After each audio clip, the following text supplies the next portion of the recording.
While Washington declared a state of emergency, President Trump sought to reassure a nation on edge over the coronavirus outbreak. Because there's no reason to panic at all.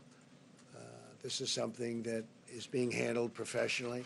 We're going to be in very good shape. You know, you're talking about 22 people right now in this whole very vast country. Let's now talk about the situation in the United States, because today Donald Trump will be meeting with drug makers at the White House, and these talks, well, they come on the heels of a second death from the virus in Washington state, and there are now fears that the disease may have gone undetected there for weeks. Let's bring in Laura McQuillan. She has more on this story. So let's begin. The World Health Organization just said the United States and Europe are now the epicenters of the coronavirus pandemic. With more than 49,000 cases now in this country, only China and Italy have more. And yet this is what the president said just a short time ago. I'd love to have it open by Easter. Right now, we're projecting that we are reaching a plateau in the total number of hospitalizations, and you can see the growth, and you see it starting to flatten. Again, this is a projection.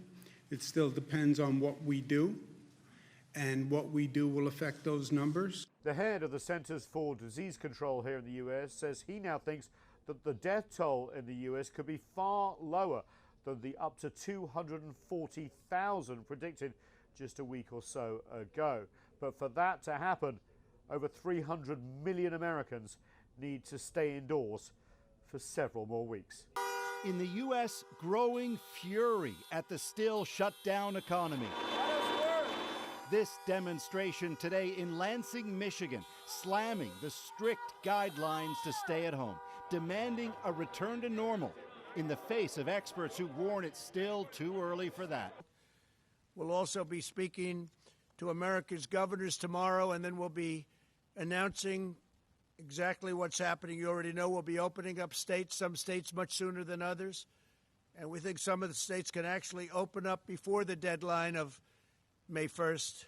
Our community is struggling. We want to go back to work. We have employees. We have paychecks to issue. Health officials have warned reopening too soon risks a resurgence of COVID. At the same time, the debate over when the reopen of the country is getting sharply political. The virus is still killing more than 3,600 Americans in the last 24 hours. The U.S. death toll now tops 41,000. There are more than 746,000 known cases. We have correspondents covering all aspects of this crisis. Meg Oliver in New Jersey starts us off.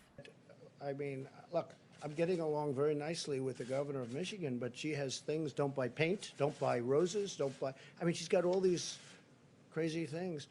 I really believe somebody sitting in their boat in a lake should be okay. They shouldn't arrest people.